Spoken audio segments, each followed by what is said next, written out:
guys. How you doing? I'm doing great. I felt like doing some makeup. So I thought, well, why not put it on YouTube? I enjoyed it the last time. We'll do it this time.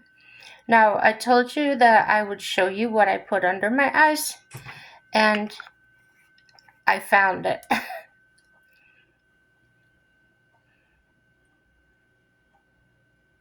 There it is. It's called Olay Ultimate Eye Cream, and I'm telling you, this stuff it's really good.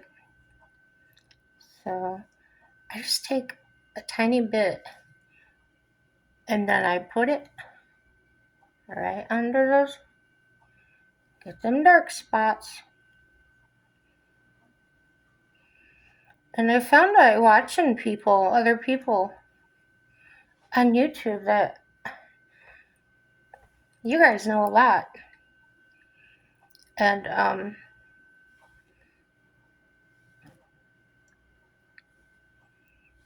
so yeah, just get those little tiny bits. And I know it's just for under eyes. Well, at least that's what it says. But I found by putting it up here, gosh, on the camera it looks all red and stuff, but it's not, I promise. Yeah, and there it looks like I've got red circles, but in my mirror it looks pretty normal. So that's for my eyes. And then I showed you this before. It's the Olay Regenerist, and I put that on my face. That's an age spot coming in. I said no, but yeah, when you get older, I guess it happens. Now I did watch Minnie Van Lee. She lives in a full time in a minivan. I think she said she's been doing it 8 years now. But I got that from her, this little thing she does. She uses castor oil, and she said it's actually helped her in actually erasing those age spots. I thought, how interesting. So whenever I get some, I'm going to try it, and I'll let you guys know how it works. Gosh, my skin is dry. It's like soaking it in. So, see, last time I told y'all about my grandma. What will we talk about today? Talk about my horses that I had. I think I was 10 years old, and my sister was 8. And one year for Christmas, we got horses. And my horse's name was Misty. And her horse didn't have a name. Her horse was the son of my horse. And I think I've told you before about this. Now it's coming back to me. They were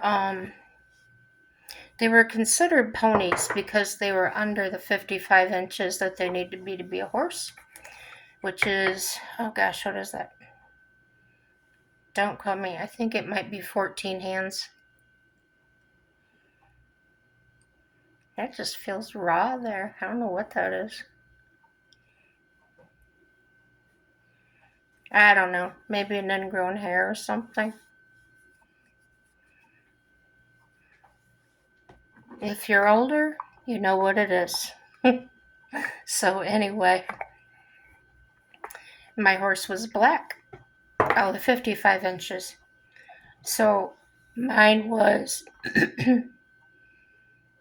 54 and a quarter. So they were just under horse size. So small enough for a kid, but yet big enough they'd they'd last a while. As we grew up, we wouldn't grow out of them real fast. So anyway, we had this big field, like, the farmer's field across the way. And he lived down around the corner. Well, where we lived, what we called a block was actually 5 miles. So you went down country county roads. So we did that. Well, anyway, she had this horse, and he was old enough to be ridden, but nobody had ever done anything with him, see? So, me and my bright ideas, I says, "You're going to ride this horse." She goes, "Okay." So, we saddle him up, and he doesn't seem to have a problem with it. So I put a lead rope on him. No bridle, because he had never had one before. And we decided to go across the street to this field, and we're gonna ride this horse. So I'm on my horse, and she goes, "What do I do?" I said, "Well, just get on him." And she did. But I didn't let him go. I held on. I didn't want my sister to get hurt. I think I just thought I knew it all. I don't know what I was thinking. So, she gets up on him, and he actually stands there and lets her. Well, I says to her, "How do you feel there?" She goes, "Oh, I think he's going to be fine." I'm like, "Okay." I said, "But I'm not letting him go." She goes, "Yeah, that probably wouldn't be a good idea." Excuse me. And so I didn't. I held on to him. Now, when you're a little kid, you don't realize things. You don't think about danger or whatever. Now, we are Gen X, so keep that in mind. That's why we weren't being supervised. And she got to a point, she says, "Let go of him." And I says, "Are you sure?" She goes, "Yeah, just give me the lead rope, and if he bucks me off or something, I have a hold of him." That's how we were. So, we were pretty tough girls. So I let go of him, and she goes, "Now what?" I go, "Just ride him." Now, this horse didn't know how to steer. He didn't know anything. So, I did. I let him go, and she had a hold of the reins and the lead rope. But he didn't have a bit in his mouth, like I said. So we had put this thing called a hackamore on him. And what it is, it's just a nose band that goes down, and then it's got what's called a curb chain underneath. So when you pull on the shackles, it just kind of squeezes together, pulls his nose in, okay? Well, that pony just didn't do a thing wrong. He didn't understand about the steering part, but I was right there on my horse, and I helped him. I would just turn my horse into him and indicate for him to go the other way. And that's how we broke that pony. So, another year, it was winter time, and I get the bright idea. I'm going to hook a sled up to my horse on Glen Long Road. I didn't think about steering her, so I didn't hook anything else to her. I just hooked that long rope to the saddle, and I sat in the sled and I told her, yeah. So she went. I never thought about stopping her. She could have ran me into the road, anything. But you know what? She didn't. I said, whoa, and she just stopped. Horses can be good babysitters. Because again, we weren't under any supervision. We were just doing what we wanted to. We were having fun.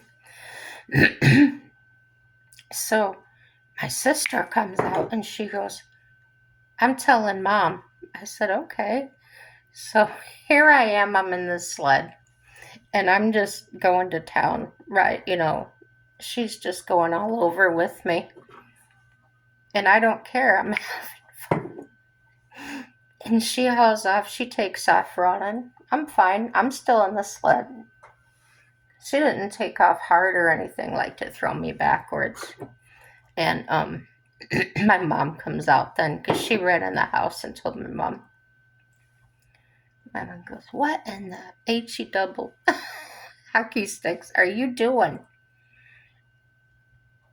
I said, I'm riding my horse. She goes, no, you're not. And she yells at me to quit. So I told Misty, I said, let's go home. And she did. She turned. It went right home, right across the street.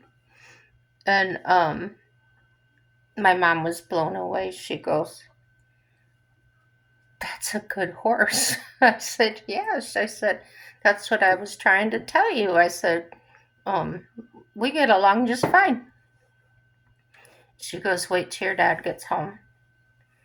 And she didn't mean it in a bad way. I think she just wanted him to see what was going on, what I was up to.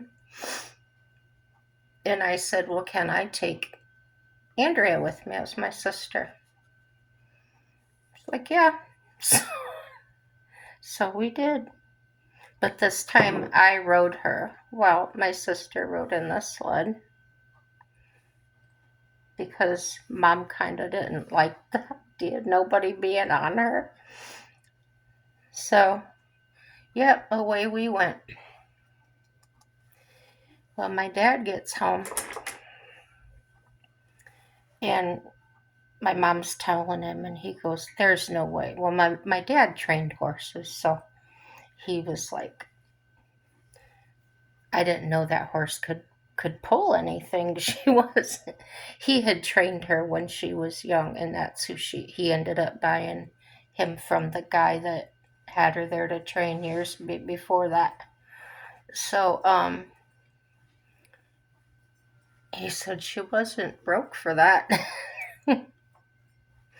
So,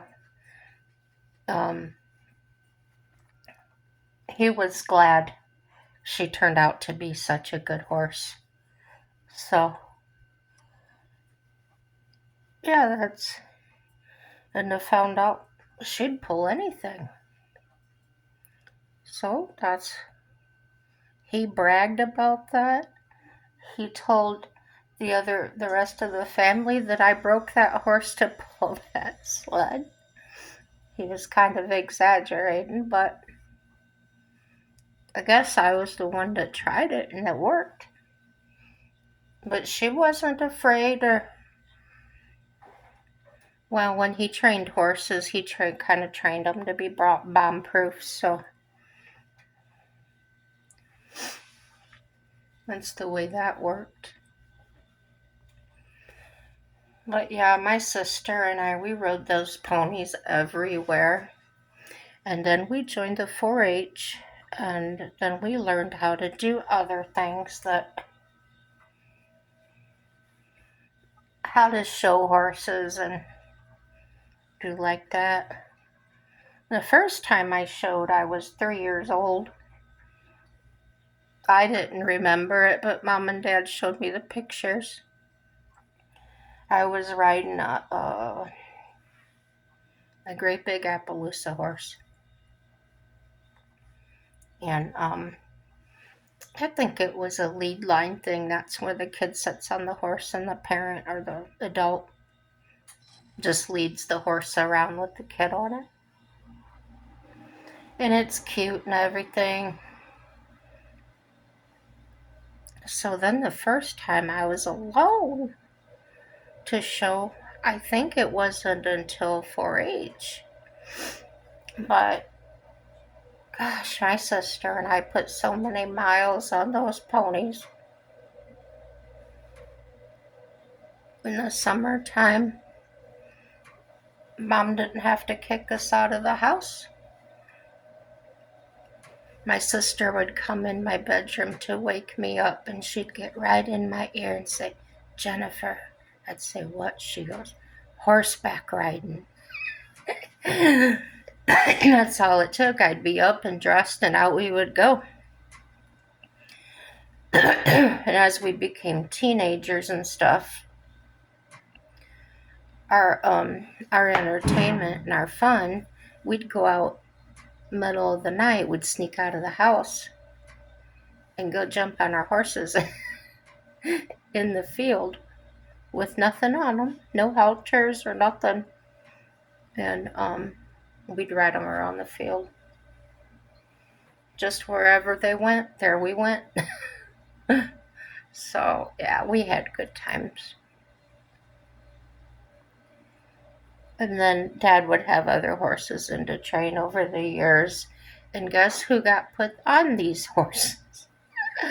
Yeah, we did. And some of them weren't quite broke yet to ride. So, but he had them in a round pen. It wasn't like they were going to take off miles or anything. And he had them to the point where they weren't jumpy or fearful of stuff. So it was a little scary, but it was safe scary. So that's how we grew up. And horses can teach a kid a lot about respect and boundaries, and it was nice. I look back on that a lot and remember the good times that we had. And she and I were not close. We're totally different people. But after all these years, we talk once a week on the phone. And she's still really involved with the horses. She shows them, I guess she does some showing a little bit, but mostly she does the barrel racing. And she travels, and she doesn't do it professionally, just for fun. But I'm really proud of her. She taught herself how to do saddle repair. Working on her own stuff. Well, then she'd be somewhere and someone would have a problem, and she'd just walk up and fix it. Piece of broken equipment or anything like that. So then that kind of led into her being a business doing that.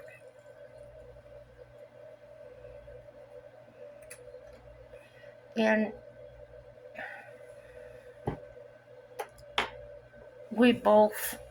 she did a lot more than I did. She was doing the farrier work on the side. So she's a very busy girl. Well,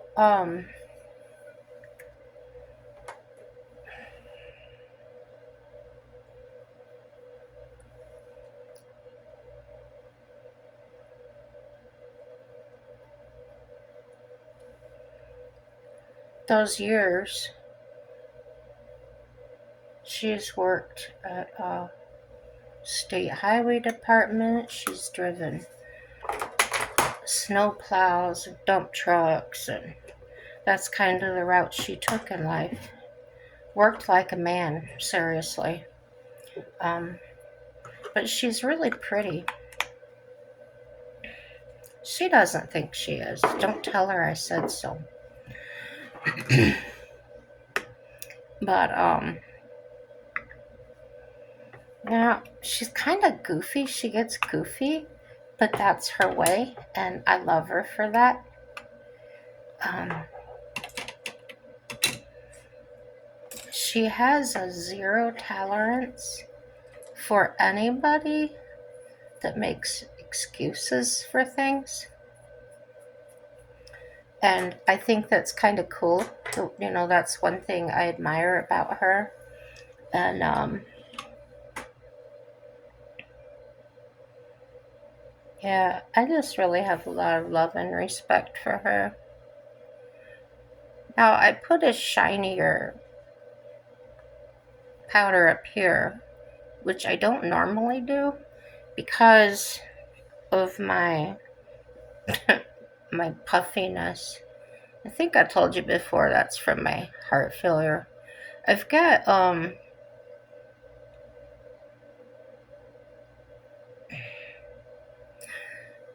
the less common heart failure. Most heart failure is on the left side of the heart.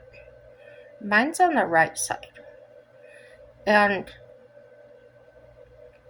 when you go into heart failure,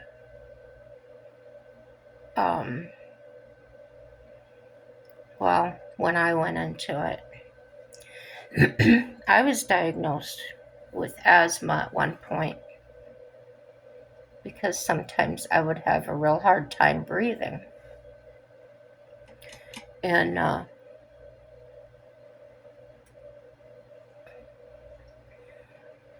when it would happen, I would hit an inhaler.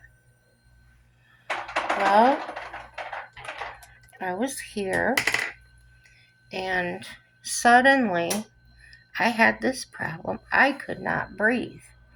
I was dry drowning, and I didn't know what that was. All I know is I was gaping for air, and nothing was coming in, and nothing was going out. And I didn't know it then, but I was dry drowning. So that means that when your blood cycles, your heart pumps blood out of your lungs, fluid out of your lungs, because that's been oxygenated, and that goes through the body. And that's the right side of the heart's job, is to pump it out of the lungs and back through the body. And that's what that's the side of my heart that wasn't working. So my husband called 911, and an ambulance came. And I kind of remember getting on the gurney, and it was really snowy and icy outside. And I'm bigger, as you can see, and that's all I could think about was these poor guys are having to wheel me around, right? And but at the same time, I still can't breathe. They've got me on oxygen, but my heart's not pumping it out of my lungs. So my lungs are just filling up. So we got on the highway, and I just felt myself, drifting away. And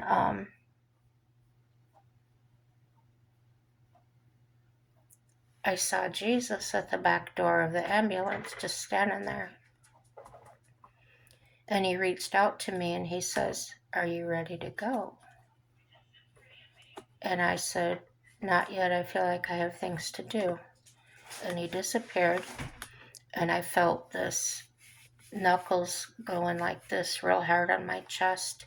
And I hear the EMT on the radio to the hospital telling them that I coded. And hearing that, I looked over to him and I said, no, I didn't. And so right away, he said, she's back. Well, I had no idea what was going on. And then I don't remember the rest of the trip, but I do remember getting to the hospital, them hauling me inside. And there was about 6 people. And when they got me into the room, they put what's called a BiPAP machine on my face. And what that does is it forces air into the lungs, pushes it. So I couldn't speak. As you can probably imagine, I've got this huge thing that's just poof, poof, poof. And I couldn't breathe. I'm sitting up. I'm still gasping for air. And this nurse walks in, and it's not the one that had been standing there taking care of me. Well, these 2 men walk in flight suits. And I knew what flight suits were because my first ex-husband was an aircraft refueler. So I saw plenty of flight suits and pilots of the Black Hawks and whatnot. So they're telling me, they're leaning over to get on my face because obviously I couldn't turn and look at them. And they told me who they were, and they told me they were going to fly me to a place called Minot. And if I was okay with that, and I'm just nodding my head. Well, this nurse walks in, and I'm telling you this because if I hadn't been so bad, I probably would have smacked her. And I'm not a violent person, but she was just getting on my last nerve. She kept telling me, calm down, take a breath. Like somebody would do if somebody was having an asthma attack, right? And I couldn't speak. I'm just like, so I was pointing to her. So the nurse next to me caught on, and she says, I'm probably going to need you to step out. And I was like, oh, thank God, this woman was getting me. And so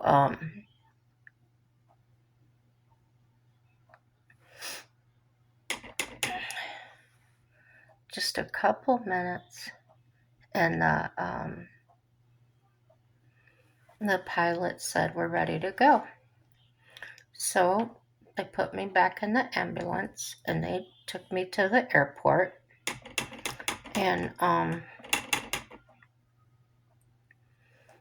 it was snowing like crazy. And so they had me on the gurney, and they're taking me to the jet, which was just I don't know what kind of jet, but it was small and it was narrow. And even the EMT, the flight EMT that was sitting with me, he had to sit hunched over. So yeah, quite the small plane. Then he asks me,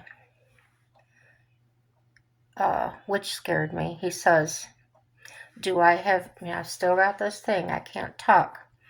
And he asks me if he has permission to put a trach in my throat if he needs to. That scared the bejesus out of me. Then I realized possibly how bad I actually was. So I just nodded my head because I didn't want to die. And luckily it didn't come to that. I stayed with it. I kind of passed out from lack of oxygen, but I was still getting oxygen in. So, uh, they get me out of there. Well, they got me to the hospital, got me out of the jet, and they get me in the hospital, and they say to me, they're asking me questions like that too. They're talking about cutting into my throat. So my husband wasn't there yet because he wasn't allowed to fly in the plane. And we didn't have a vehicle at the time. So what he had done was our landlord actually let him drive the truck. So, well, our ex landlord, because we had moved out of there and moved into the place we're at now. So, he was a nice man and he let him take his truck. So then, this place was kind of far away, probably almost 2 hours, or was it 2 hours? But he made it there, and they get me in a room, and I'm in this room, and there was a woman in there that absolutely would not shut up, and she was pacing around and um, just carrying on. I don't know. At the time, it seemed like, well, this lady's on drugs or something, trying to detox. She was that disruptive. So um, I hit the call button. I'm off that machine now. They gave me steroids and whatever they did to make me breathe. And I was doing better. So, what was I going to say? Oh, yeah, about that crazy woman. So I called the nurse and she comes in. And I ask her, may I please be put in a better room that's not this loud? And this woman was so loud and disruptive, I thought, surely she's not going to watch TV. So she puts the TV on so loud, and she will not turn it down. I'm trying to decide what color I want to use. She would not turn it down, and she's still hollering. And I guess she finally said what she was hollering about. She was hollering because she had been diagnosed with cirrhosis of the liver, and it was fatal. So, yeah, I could understand her being very upset about that. Totally understandable. And so I tried talking to her, hopefully, to thinking if she had somebody to talk to about it, maybe it would help her to get off some of that steam, that maybe she was feeling alone or whatever, because the things she was saying led me to believe that she was probably an alcoholic, and her family was basically like, well, you did this to yourself. So I thought, well, maybe if I'm kind to her and just kind of, man, this makeup looks so different in the camera. It looks horrible in the camera. That she might calm down. No, it made it worse.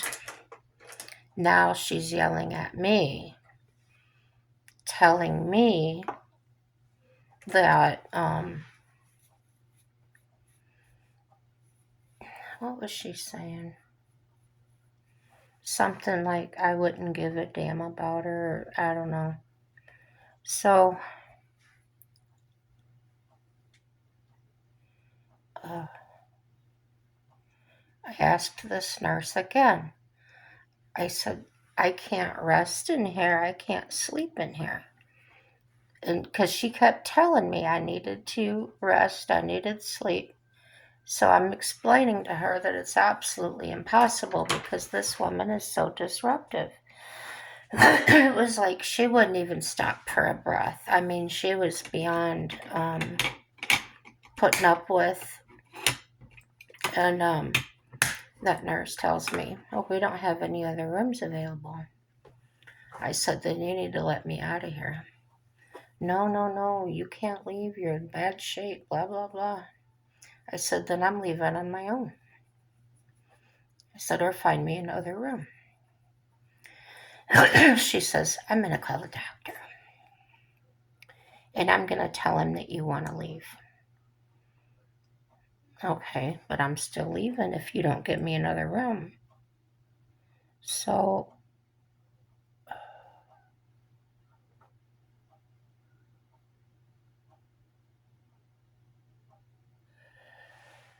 um, she comes back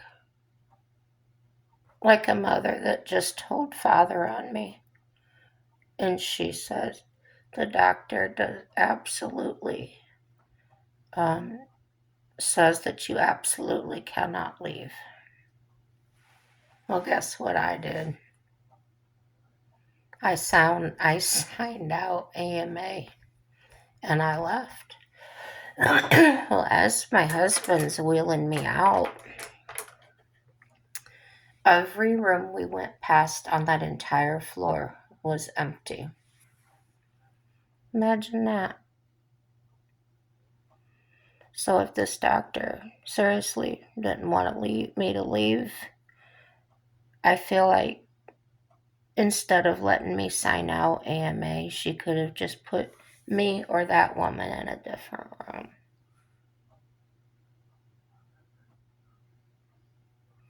What do you guys think of that?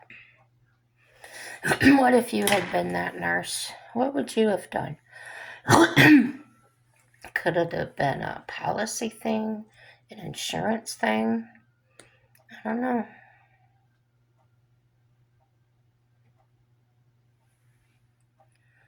So, ooh, I'm getting better with this stuff. I do like the look of it better than the pencil. It's a finer line. I don't really like it underneath here though. I gotta work more on that. What would you guys have done? Is there anything a nurse could have done in that situation? Could she have given her something to sleep? I don't know.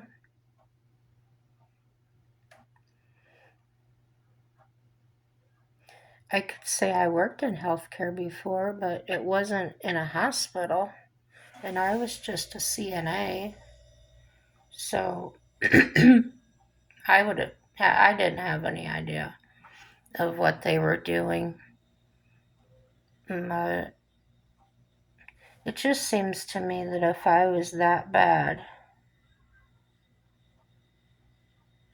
why wouldn't they have done something?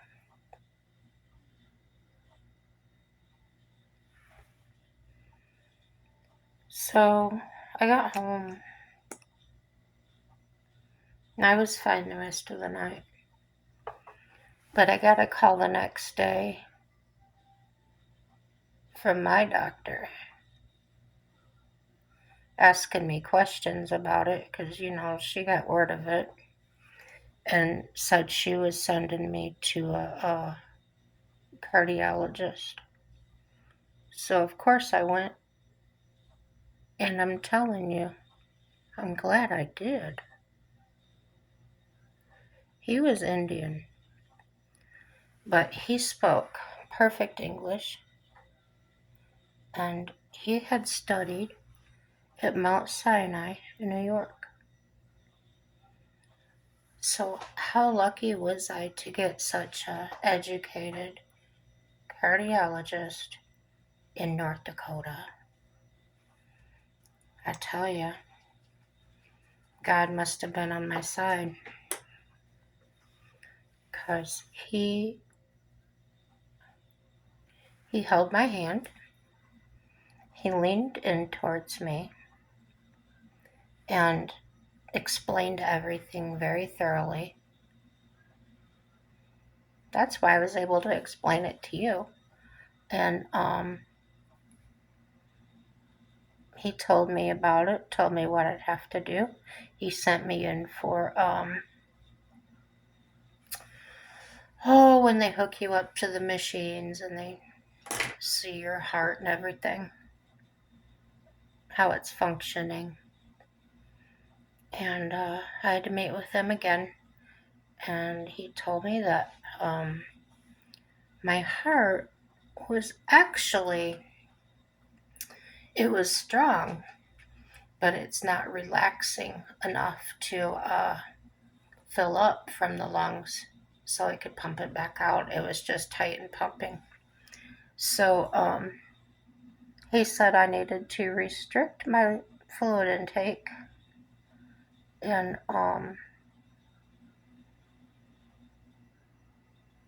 he didn't put me on heart medicine, but he put me on a diuretic, a stronger one, a better one, because I was on Lasix, but it wasn't working too well. Yeah, so that's how that went. Went pretty good considering. I wouldn't recommend anybody in that condition to leave AFA against medical advice. I'm not proud of it that I did it, but I felt for my mental health as well as my not getting any sleep. At least at home I'd be able to sleep. And I wouldn't be alone. My husband was there. But no, I probably shouldn't have done that. I was very lucky that nothing happened after that. And that with the medication and everything, I turned out okay.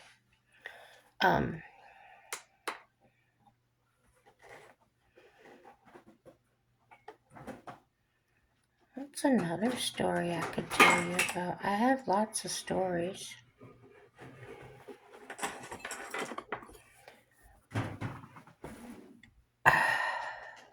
I could give you a happy ending locksmith story.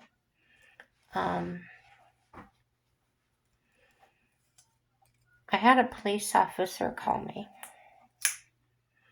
and tell me that there was a 3-year-old child locked inside of a vehicle, and he asked me where I was, and I told him I was out and about. So then I was about 15 minutes away, and it was hot.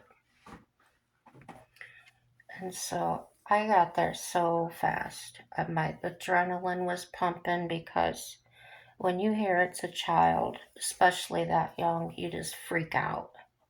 And even though I never had children, I love children, and I was still, that mama bear kicked in impulses.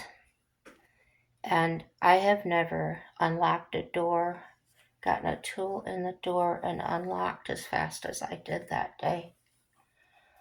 And the child was fine. And then I turned to the police officer and I said, I hope you never do that again. And he said, what? I said, if this ever happens again, please break the window. Don't wait for me. I could have gotten an accident here, on my way here, or anything could have happened.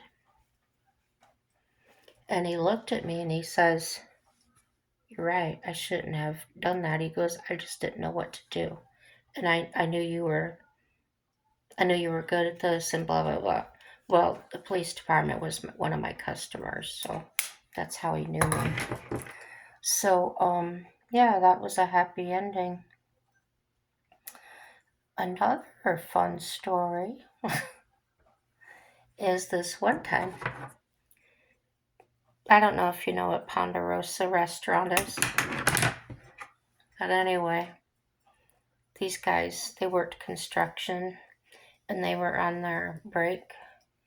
and they locked themselves out of their truck. And these were big guys. They weren't little wimpy guys. Tall, muscular, beefy.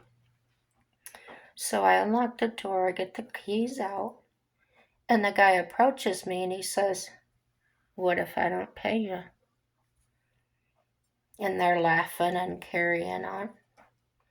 And I calmly threw the keys back in on the seat of the truck. And I locked the door and walked away.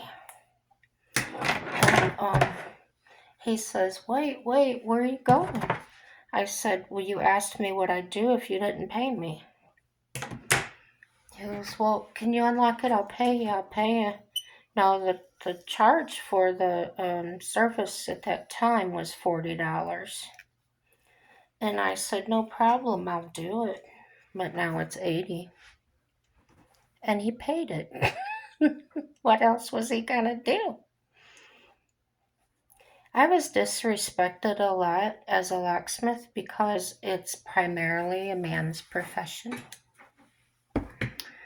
And I had learned under a master locksmith, so I knew quite a bit. I had apprenticed under him for several years, probably 5 or 6, quite a while. So I did know, I had a lot of knowledge and practice. So when I went and opened my own business, I was in another town. I didn't know anybody. My mom was a locksmith in the town that I grew up in, and I didn't really want to compete with her. So that's what I did. And when I had downtime, I would go help her out, help her run calls, and help her do books, take inventory, stuff like that. And my business was totally mobile in my van, so I could basically go to a call or work from wherever I was at. So, yeah, I was quite busy over the years. And when things slowed down, when the economy got bad back in, it was 2009, 8, something like that, I had to take other jobs to make my house payments and yada yada. So, I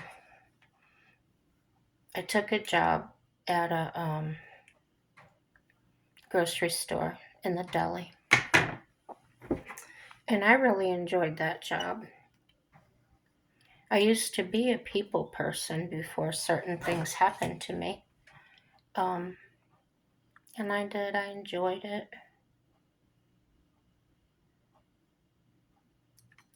So being in a town that I never lived in, I really did make a lot of friends pretty quickly. And I found a church that I really liked and stuff like that. So I really felt a sense of community and acceptance. It was a real small town. But yeah, that's what I did. Well, I don't know where this hair wants to go, but it's gotta go somewhere, right? Look at that thing. Maybe I'll give it a curl in a different direction. But yeah, I've got lots of funny stories and stuff. So if you want to hear more, just give me a shout out. Let me know. I also like to talk about the horses and the nomad stuff, and of course, dogs, cats, whatever. I love animals. And that looks all right, doesn't it? Yeah, anything like that.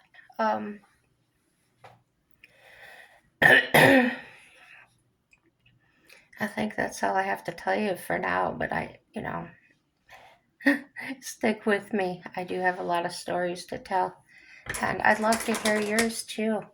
I really would. And maybe if you want to go live sometime, I would really enjoy that. I've never done that before. Like I said, this is my first and only YouTube channel, and I'd like to get the most out of it and enjoy as much life as I can. Um, we only get to go around the world twice. That would be neat. Once, and then we go to the next place, and it's all good. I I'm not afraid of the D word. I'm not afraid of what will happen after that, because that's really none of my concern right now. The only thing I get to do is enjoy the time I was given, and I really enjoy doing these videos. And although sometimes I can't find the words and I roll my eyes a lot because I'm trying to look in my brain and see if it's there somewhere. I know it's filed in there. um, yeah. Thanks for watching, guys. Thanks for being there. I've seen there's quite a few views on certain videos, but I haven't got many likes or dislikes, and I haven't got hardly any comments. But the comments I have gotten, um, one of them was very supportive. One of them was I don't I don't know about criticizing. I don't think it was that as much. It was kind of like the person disagreed with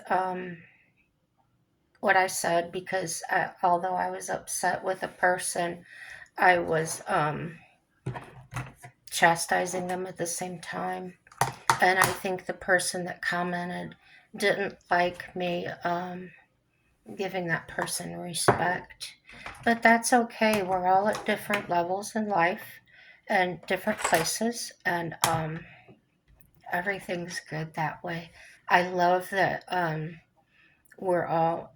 I'm getting to live at the same time you guys are, and experiencing the same things that are going on, and I cherish that every moment. And sincerely from my heart, thank you for watching to the end. Please subscribe and like or dislike. Give me some feedback. Share the videos that you like, and have a great day. Happy day.